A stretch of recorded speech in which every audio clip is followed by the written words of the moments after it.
Suzanne, this building is the old Elks Temple. Jennifer, it was built in 1929. It has 3 floors, but all of them have fallen into disarray after different owners and tenants have come through. But then came along Melanie and Donnie Kennedy. They saw potential in that emptiness. Many suns have risen on the former Elks Lodge, but there's a new author of its history.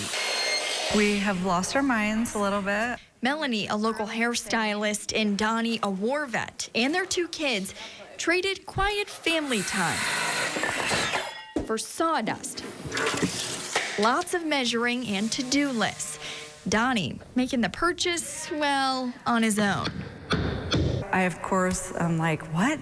You didn't even consult with me about this? You got it? Yep. The Niles couple will transform the 3-floor former temple into a multi-purpose event center. There was a lot of history here that still remained. Really needed some TLC, someone to come in and really revamp it back to its former glory. That glory began in 1929. Traditionally known as the Elks Temple, it was one of 3 temples built just for that.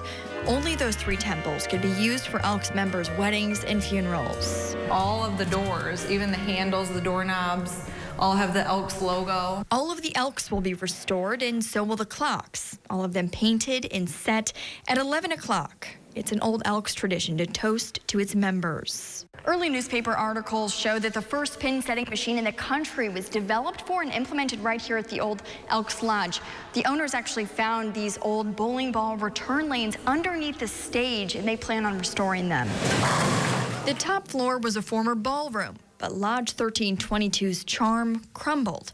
And so too did membership, falling from 1,100 members down to 500. The Elks sold the building in 2002. American Legion came in as a tenant in the 2000s, but the building never recovered. This room in particular, it's amazing to me that this is in Niles, and probably most people don't even know. It's just, I mean, I can just see the potential here. It's hard to tell. This was a former gym where Elks members would play sports. It's a room that requires some imagination.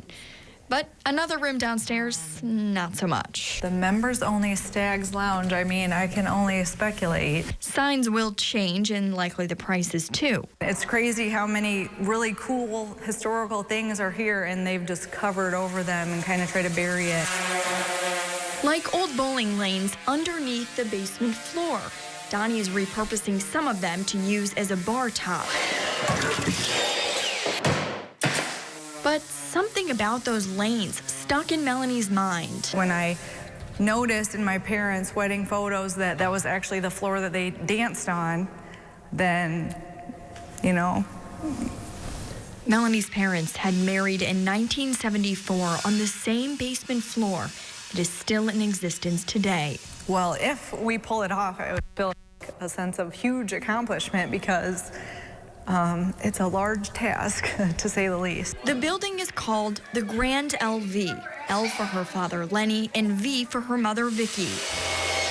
From March to May to mid-June, the basement, called 55, opened its doors to the public. Well, that works. Think a wine and canvas party, but for a younger crowd. It's a fundraiser for a group of Cass County 4-H'ers. But it's the finishing touches that begin a new story for the Grand LV. It's emotional sometimes, but I'm really glad we did it. I feel like the door opened for us at the right moment with the right purpose, and it feels good. When the Elks built that temple, it was a $140,000 construction project back then.